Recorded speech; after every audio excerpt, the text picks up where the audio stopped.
नमस्कार दोस्तों, स्वागत है आप सभी का आपके अपने YouTube channel GK search engine पर। तो दोस्तों, आज के इस वीडियो में हम बात करेंगे राजस्थान नगर पालिका अधिनियम 2009 से संबंधित 10 महत्वपूर्ण क्वेश्चन की। तो पूरा वीडियो बहुत ध्यान से देखना। वीडियो के एंड में मैं आपसे क्वेश्चन पूछूंगा जिसका आंसर भी आपको कमेंट बॉक्स में देना है। इस वीडियो की जो PDF फाइल है वो आप वीडियो के डिस्क्रिप्शन बॉक्स से डाउनलोड कर सकते हैं, जहाँ पर आपको टेलीग्राम चैनल का लिंक दिया हुआ मिलेगा। तो चलिए स्टार्ट करते हैं। कल के वीडियो में मैंने आपसे क्वेश्चन पूछा था जो था राजस्थान नगर पालिका कार्य संचालन नियम 2009 के अनुसार नगर पालिका की बैठक का कार्यवर्त निम्नलिखित में से किसने अभिलेखित किया, किस में अभिलेखित किया जाएगा। तो ये आपको बता दें कि देवनागरी हिंदी में अभिलेखित किया जाएगा, यानी कि ए ऑप्शन है इसका बिल्कुल सही था। जिन दोस्तों ने ए ऑप्शन कमेंट बॉक्स में सही जवाब दिया था उनको हार्दिक शुभकामनाएं। राजस्थान नगर पालिका कार्य संचालन नियम 2009 के नियम 11 में ये वर्णित है, जिसके अनुसार नगर पालिका की बैठक का जो कार्यवृत्त है वो देवनागरी हिंदी में तैयार अभिलेखित किया जाएगा। तो चलिए स्टार्ट। पहला क्वेश्चन है, राजस्थान नगर पालिका अधिनियम 2009 के प्रावधानों के अनुसार योजना का प्रारूप निम्नलिखित में से किसके द्वारा तैयार किया जाता है। तो ये नगर पालिका के द्वारा तैयार किया जाता है, यानी कि बी ऑप्शन इसका बिल्कुल सही है। आइए जानते हैं इम्पोर्टेंट फैक्ट्स।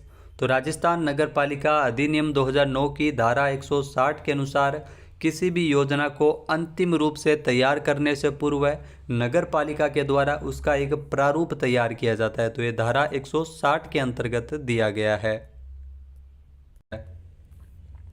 नेक्स्ट है, राजस्थान नगर पालिका अधिनियम 2009 के प्रावधानों के अनुसार अग्निशमन दल की स्थापना और उसका रखरखाव निम्नलिखित में से किसके द्वारा किया जाएगा। तो अग्निशमन जो दल की स्थापना और उसके रखरखाव का जो कार्य है वो किया जाएगा नगर पालिका के द्वारा, यानी कि सी ऑप्शन इसका बिल्कुल सही है। और ये दिया गया धारा 256 के अंतर्गत। तो ध्यान रखना 256 के अंतर्गत जो अग्निशमन दल की स्थापना और उसके रखरखाव से संबंधित महत्वपूर्ण जानकारी दी गई है। आइए देखते हैं इम्पोर्टेंट फैक्ट्स। तो राजस्थान नगर पालिका अधिनियम 2009 की धारा 256 के अनुसार नगर पालिका अग्निशमन दल की स्थापना और उसका रखरखाव कर सकेगी किन्हीं औजारों, मशीनों अथवा समाचार भेजने के साधनों की जिन्हें वह आग के निवारण और बुझाने के लिए आवश्यक समझे उसकी व्यवस्था कर सकेगी। तो धारा 256 के अंतर्गत ये दिया गया है। नेक्स्ट क्वेश्चन है, राजस्थान नगर पालिका सामान्य क्रय और अनुबंध नियम 1974 के प्रावधानों के अनुसार सामान के क्रय से संबंधित निविदाएं आमंत्रित करने की समय सीमा जो जिसके अनुसार 1 लाख से 10 लाख रुपए तक के सामान के क्रय के लिए निर्धारित समय सीमा कितनी है। तो इसमें निर्धारित समय सीमा है वो 10 दिन है, 1 लाख से लेकर 10 लाख रुपए तक के सामान क्रय करने हेतु, यानी कि बी ऑप्शन इसका बिल्कुल सही है। आइए जानते हैं इम्पोर्टेंट फैक्ट्स। तो राजस्थान नगर पालिका सामान्य क्रय और अनुबंध नियम 1974 के प्रावधानों के अनुसार नियम 4 के अंतर्गत निविदाएं आमंत्रित करने की समय सीमा के अनुसार 1 लाख से 10 लाख रुपए तक के सामान के क्रय करने हेतु निर्धारित समय सीमा 10 दिन तक है, जबकि ध्यान रखना 7 दिन है वो 1 लाख रुपए तक के सामान क्रय करने की सीमा है। इसके अलावा 10 दिन जो 1 लाख से 10 लाख रुपए तक के सामान क्रय करने की निर्धारित समय सीमा है। 10 लाख से 1 करोड़ तक की जो समय सीमा है वो 15 दिन है। इसके अलावा 1 करोड़ से अधिक की जो समय सीमा है वो 30 दिन है। नेक्स्ट है, राजस्थान में नगर पालिकाओं के प्रादेशिक क्षेत्रों के भीतर गठित किसी भी वार्ड समिति में एक ही वार्ड हो तो उस समिति का अध्यक्ष निम्नलिखित में से कौन होगा। तो राजस्थान नगर पालिका में अगर बात की जाए तो प्रादेशिक क्षेत्रों के भीतर गठित किसी वार्ड समिति में अगर एक ही वार्ड हो तो उस समिति का जो अध्यक्ष है वो नगर पालिका में उस वार्ड का प्रतिनिधित्व करने वाला जो सदस्य है, पार्षद है, वो इस समिति का अध्यक्ष रहेगा, यानी कि सी ऑप्शन इसका बिल्कुल सही है। आइए जानते हैं इम्पोर्टेंट फैक्ट्स। तो राजस्थान नगर पालिका अधिनियम 2009 की धारा 54 के अनुसार नगर पालिकाओं के जो प्रादेशिक क्षेत्रों के भीतर किसी वार्ड समिति में यदि एक ही वार्ड हो तो उस नगर पालिका में उस वार्ड का प्रतिनिधित्व करने वाला जो सदस्य है, जो पार्षद है, वो उस समिति का अध्यक्ष होगा। नेक्स्ट है, राजस्थान नगर पालिका अधिनियम 2009 के प्रावधानों के अनुसार नगर पालिका धन या संपत्ति के संबंध में चोरी या हानि के सभी मामलों की रिपोर्ट नगर पालिका को किसके द्वारा दी जाएगी। तो इसमें जो रिपोर्ट है वो नगर पालिका को मुख्य नगर पालिका अधिकारी के द्वारा दी जाएगी, यानी कि बी ऑप्शन है इसका बिल्कुल सही है। आइए जानते हैं इम्पोर्टेंट फैक्ट्स।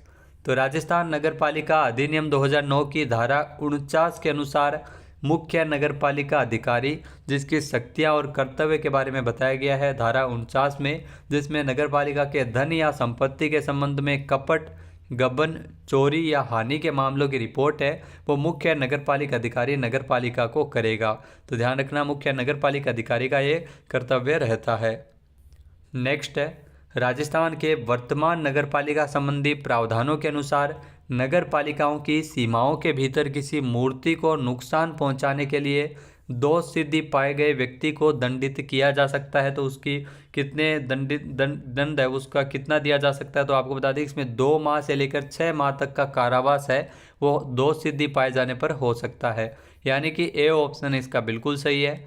आइए जानते हैं इम्पोर्टेंट फैक्ट्स। तो राजस्थान नगर पालिका अधिनियम 2009 की धारा 241 के अनुसार कोई व्यक्ति नगर पालिका की सीमाओं के भीतर स्थापित जो परिनिर्मित की गई किसी मूर्ति को नष्ट करता है या उस मूर्ति को नुकसान पहुंचाता है तो ऐसी दोष सिद्धि पर उस व्यक्ति को 2 महीने से लेकर 6 महीने तक की कारावास और 25,000 रुपये से लेकर 50,000 रुपये तक के जुर्माने से दंडित किया जा सकता है। तो ये महत्वपूर्ण सज़ा है जो इसमें मिलती है अगर मूर्ति को किसी भी प्रकार का कोई नुकसान पहुंचाता है नगरपालिका की सीमाओं के भीतर। तो धारा 241 के अंतर्गत दिया गया है, तो इसमें जुर्माना लगाया जा सकता है 25,000 से लेकर 50,000 रुपये तक का जुर्माना और 2 माह से लेकर 6 माह तक कारावास इसमें हो सकता है। नेक्स्ट है, राजस्थान नगर पालिका अधिनियम 2009 के अध्याय 14 में किसके संबंध में उल्लेख किया गया है। तो राजस्थान नगर पालिका अधिनियम 2009 के अध्याय 14 की अगर बात की जाए दोस्तों तो इसमें नगर पालिकाओं पर नियंत्रण के संबंध में दिया गया है, यानी कि सी ऑप्शन इसका बिल्कुल सही है। धारा 309 से लेकर 327 तक अध्याय 14 में वर्णन है नगर पालिकाओं पर नियंत्रण से लेकर। आइए देखते हैं इम्पोर्टेंट फैक्ट्स। तो राजस्थान नगर पालिका अधिनियम 2009 के अध्याय 14 जिसके अंतर्गत धारा 309 से लेकर 327 तक नगर पालिकाओं पर नियंत्रण के संबंध में उपबंध किए गए हैं। नेक्स्ट है, राजस्थान नगर पालिका अधिनियम 2009 के प्रावधानों के अनुसार निर्वाचक नामावली की तैयारी में कर्तव्य भंग होने पर सजा का प्रावधान कितना है। तो इसमें 3 माह से लेकर 2 वर्ष तक का कारावास और 1,000 से लेकर 2,000 रुपये जुर्माना इसमें दिया जा सकता है, यानी कि ए ऑप्शन इसका बिल्कुल सही है। आइए जानते हैं इम्पोर्टेंट फैक्ट्स। तो राजस्थान नगर पालिका अधिनियम 2009 की धारा 20 के अनुसार यदि कोई निर्वाचक रजिस्ट्रीकरण अधिकारी या अन्य किसी व्यक्ति जो निर्वाचक नामावली की तैयारी करता है, जो पुनरीक्षण करते हुए जो पदीय कर्तव्य को भंग करता है, लापरवाही करता है, तो ऐसे दोष सिद्धि पर उसे 3 माह से लेकर 2 वर्ष तक के कारावास और 1,000 रुपये से लेकर 2,000 रुपये तक का जुर्माने से अथवा दोनों से उसे दंडित किया जा सकेगा। तो धारा 20 के अंतर्गत दिया गया है।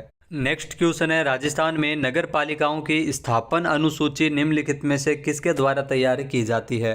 तो ये मुख्य नगर पालिका अधिकारी के द्वारा तैयार की जाती है, यानी कि बी ऑप्शन इसका बिल्कुल सही है। आइए जानते हैं इम्पोर्टेंट फैक्ट्स। तो राजस्थान नगर पालिका अधिनियम 2009 की धारा 87 के अनुसार मुख्य नगर पालिका अधिकारी जो प्रत्येक वर्ष में 15 जनवरी से पूर्व आगामी वित्त वर्ष के लिए बजट प्राक्कलन और साथ ही स्थापन अनुसूची तैयार करेगा। तो मुख्य नगर पालिका अधिकारी है वो स्थापन अनुसूची तैयार करेगा, धारा 87 के अंतर्गत ये दिया गया है। नेक्स्ट क्वेश्चन है, राजस्थान नगर पालिका अधिनियम 2009 में नगर पालिकाओं द्वारा बजट प्राक्कलन को पारित करने की अधिकतम जो निर्धारित तिथि कितनी है। तो इसमें बजट प्राक्कलन को पारित करने की जो अधिकतम निर्धारित तिथि है वो 15 फरवरी होती है, यानी कि बी ऑप्शन इसका बिल्कुल सही है। तो धारा 87 के अंतर्गत दिया गया है। आइए देखते हैं इम्पोर्टेंट फैक्ट्स।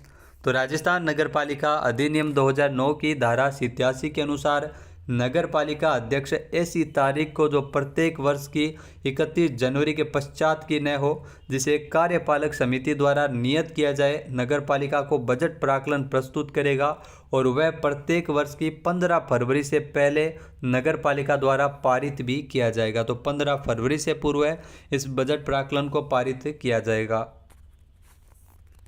अगर बात की जाए आपके क्विज़ की जिसका आंसर आपको कमेंट बॉक्स में देना है, तो आज के लिए आपका क्विज़ है, राजस्थान नगर पालिका अधिनियम 2009 नगर पालिका में वार्डों की संख्या कितनी होगी। एक बार फिर से सुनिएगा, राजस्थान नगरपालिका अधिनियम 2009 के अनुसार नगरपालिका में वार्डों की संख्या कितनी होगी?